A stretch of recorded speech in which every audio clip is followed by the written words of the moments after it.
किन्नर चुड़ैल। गोरखपुर नाम का एक गांव हुआ करता था। उस गांव में ज्यादा लोग नहीं रहते थे। उस गांव में एक गर्भवती विधवा औरत रहती थी। उस औरत का नाम कमला था। कमला अपने घर में अकेली रहती थी। उसके पति की सारी जायदाद उसके नाम हो गई थी, पर सभी गांव वाले उस औरत को मनहूस औरत समझा करते थे और सभी उससे नफरत किया करते थे। एक बार कमला राशन की दुकान पर खाने का सामान खरीदने जाती है। भैया जी, जरा 1 किलो दाल चावल देना। अरे हाय हाय हाय हाय हाय, अरे मनहूस औरत, मेरी दुकान में अपशगुन करवाने आ गई क्या? हैं? चल जा यहाँ से, मैं कुछ नहीं देने वाला हूँ तुझे। भाग भाग यहाँ से, चल जा निकल। भैया जी ऐसा मत कहिए, मैं गर्भवती हूँ, मुझे खाने की बहुत जरूरत है, मुझे खाना दे दीजिए। दुकानदार कमला को वहाँ से धक्के मारकर भगा देता है। तभी कमला रोते रोते उस गांव के किन्नरों के इलाके में आ जाती है। गांव वाले किन्नरों को उसी इलाके में रखा करते थे, क्योंकि वो लोग किन्नरों को पसंद नहीं करते थे और उनके इलाके में रहने से मना करते थे। तो किन्नरों ने उसी गांव में अपना एक इलाका बना लिया था। जब किन्नर लोग देखते हैं कि एक गर्भवती महिला रोते रोते उनके इलाके में आ गई है, तो सारे किन्नर कमला के पास जाकर उसका हाल पूछने लगते हैं। क्या हुआ बहन, तुम्हारी गर्भवती अवस्था में इतनी बुरी हालत कैसे? तुम रो क्यों रही हो? तुम डरो मत, हम तुम्हें कोई नुकसान नहीं पहुंचाएंगे। तुम शांत होकर सब बताओ कि हुआ क्या है। मैं कमला हूँ, मैं गांव के दूसरे इलाके से आई हूँ। 2 महीने पहले ही मेरे पति की मौत हुई है। मुझे गांव के लोग मनहूस मानते हैं, क्योंकि मैं विधवा हूँ और गर्भवती भी। वहाँ के लोग मुझे खाने के लिए कुछ बेचने के लिए भी तैयार नहीं, जिससे मेरा गुजारा नहीं हो रहा था। कोई बात नहीं कमला, हम तुम्हारा ख्याल रखेंगे। किन्नर लोग कमला को एक खाली घर में रहने के लिए जगह दे देते हैं और उसकी देखभाल भी करते हैं। कुछ ही महीने बाद कमला अपने बच्चे को जन्म देती है, पर अफसोस कमला बच्चे को जन्म देते ही अपनी जान गंवा देती है। जब सब किन्नर बच्चे को देखते हैं तो बहुत खुश हो जाते हैं, क्योंकि वो बच्चा भी किन्नर ही था। कमला ने एक किन्नर बच्चे को जन्म दिया था। अब इस बच्चे की देखभाल कौन करेगा?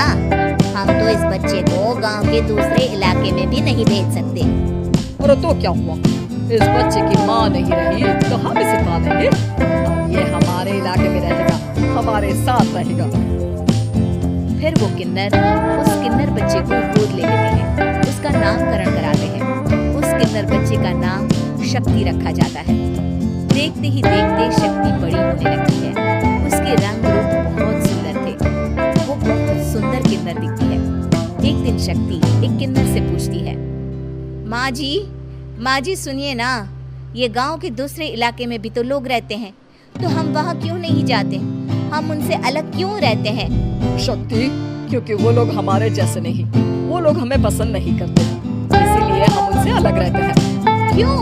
वो हमें क्यों पसंद नहीं करते? मुझे एक बार उस इलाके में जाना है, मैं एक बार वहाँ जाकर घूम कर आऊँ। शक्ति, खबरदार, जो तुम उस इलाके में कभी भी गई तो अपनी जान नहीं गंवाना चाहती तो उस इलाके में कभी कदम भी नहीं रखेगी, समझी? इतना कहकर वो किन्नर वहाँ से चली जाती है। शक्ति उस किन्नर की बात सुनकर बहुत रोती है। माँ जी ऐसा कैसे कह सकती है? उन्होंने इतनी सी बात के लिए मुझे इतना डांटा, तो मैं उस इलाके में जरूर जाऊंगी। फिर एक दिन शक्ति गांव के दूसरे इलाके में चुपके से जाती है। ये लोग तो हमारे जैसे ही इंसान हैं, तो ये हमसे नफरत क्यों करते हैं? जब शक्ति उस इलाके में पहुंचती है तो गांव के सारे आदमी उसके रूप से मोहित हो जाते हैं। वो लोग ये अंदाजा नहीं लगा पाते कि वो किन्नर है। शक्ति की सुंदरता देखकर सारे गांव वाले उसकी तारीफ करने लगते हैं। तभी गांव का चक्कर लगाने गांव के जमींदार का बेटा हर्ष वहां पहुंचता है। हर्ष भी दिखने में बहुत सुंदर होता है। जब हर्ष ने शक्ति को देखा तो वो भी उससे मोहित हो गया, और जब शक्ति की नजर हर्ष पर पड़ी तो वो हर्ष को देखकर मोहित हो गई। आपको पहले कभी इस गांव में देखा नहीं। इस गांव में आप नए हैं क्या? जी नहीं, मैं बस। तभी शक्ति बोलते बोलते रुक जाती है और मन में सोचने लगती है, अगर मैंने इनको बता दिया कि मैं दूसरे इलाके से आई हूँ तो जाएंगे कि मैं किन्नर हूँ, इसलिए मुझे इनसे झूठ ही बोलना पड़ेगा। शक्ति हर्ष को कहती है, जी हाँ, मैं इस गांव में नहीं आई हूँ, यहाँ अकेली रहती हूँ। वैसे आप कौन है? आप भी इस गांव में रहते हैं? जी हाँ, मैं इस गांव के जमींदार का बेटा हूँ। आपको किसी भी चीज की जरूरत पड़े तो आप मुझे बता देना, मुझे अच्छा लगेगा। ऐसे ही शक्ति और हर्ष एक दूसरे से रोज मिलने लगते। वो दोनों अपने प्यार का इजहार करने एक दूसरे से मिलने जाते हैं। तभी शक्ति का पीछा करते करते एक किन्नर वहाँ आ जाती है। शक्ति, शक्ति, मैं तुमसे बहुत प्यार करता हूँ। मैं तुमसे शादी करना चाहता हूँ। क्या तुम मुझसे शादी करोगी?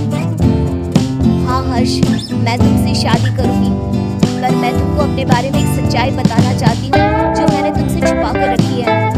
तभी उनके बीच में ही वो किन्नर आ जाती है। शक्ति, तेरी हिम्मत कैसे हुई ऐसा करने की? वो किन्नर शक्ति को खींचकर गांव के जमींदार के पास ले जाती है। हर्ष भी वहां शक्ति को बचाने के लिए पहुंच जाता है। जमींदार शक्ति और हर्ष के प्यार के बारे में सुनकर गुस्से में आ जाता है और शक्ति को गांव के बाहर निकालने की सजा देता है। शक्ति ये बात सहन नहीं कर पाती और कुएं में कूदकर अपनी जान दे देती है। जमींदार हर्ष की शादी गांव की एक लड़की से करवा देता है, पर हर्ष इस शादी से खुश नहीं होता। शक्ति अपना बदला लेने के लिए मरने के बाद किन्नर चुड़ैल बन जाती है। अब मैं इन गांव वालों को नहीं छोड़ूंगी, अब इनसे मैं अपने प्यार का बदला लूंगी। किन्नर चुड़ैल गांव वालों को परेशान करना शुरू कर देती है। एक बार वो रात को गांव के खेतों में पहुंच जाती है और वहां आग लगा देती है। सारी फसल जल के राख हो जाती है। जब एक आदमी रात को उठकर देखता है कि खेत में आग लग गई है तो वो वहां पहुंच जाता है। वो देखता है कि खेतों के बीचों बीच एक किन्नर चुड़ैल खड़ी है और वहां खड़े होकर ताली बजा रही है। गांव वाला किन्नर चुड़ैल को देखकर बेहोश हो जाता है। जब सुबह उस आदमी को होश आता है तो वो सीधा जमींदार के पास जाता है। अरे जमींदार साहब, अरे वो किन्नर चुड़ैल ने मेरी सारी फसल जला दी। अब मैं क्या करूंगा? क्या होगा मेरा? जमींदार चुड़ैल किन्नर का नाम सुनते ही सब कुछ समझ जाता है। अब वो बहुत डर जाता है। उसी रात को जब जमींदार डर के मारे अपने कमरे में सो नहीं पाता, तभी वहां अचानक से किन्नर चुड़ैल आ जाती है। किन्नर चुड़ैल जोर जोर से जमींदार के आगे खड़ी होकर हंसने लगती है और ताली बजाने लगती है। जमींदार उस डरावनी किन्नर चुड़ैल को देखकर बहुत डर जाता है। तूने मेरे साथ बहुत बुरा किया, अब मैं तुझे जान से मार दूंगी। नहीं नहीं नहीं नहीं, मुझे माफ कर दो, मुझे मत मारो। मैं कभी ऐसा दोबारा नहीं करूंगा। अब तुम जो बोलोगी वही मैं करूंगा। ठीक है, मैं चाहती हूँ कि किन्नर इलाका गांव के इलाके से जुड़े और गांव का कोई भी आदमी किन्नर समाज से द्वेष न करे, उससे नफरत न करे, नहीं तो मैं सारे गांव को मार दूंगी। गांव में एक नया कानून बनाओ कि अगर किसी ने भी किन्नर समाज को हानि पहुंचाने की कोशिश भी करी या इनसे भेदभाव करने की भी कोशिश करी तो कड़ी से कड़ी सजा मिलेगी। हाँ, मैं ऐसा ही करूंगा। तुम जो बोलोगी वो मैं करूंगा, पर मुझे जाने दो प्लीज। तब वो किन्नर चुड़ैल वहां से चली जाती है। गांव का जमींदार किन्नर चुड़ैल का कहा मानते हुए दोनों इलाकों को एक कर देता है और नया कानून भी लागू कर देता है। तब से वहां किन्नर समाज और बाकी गांव वाले शांतिपूर्वक रहने लगते हैं।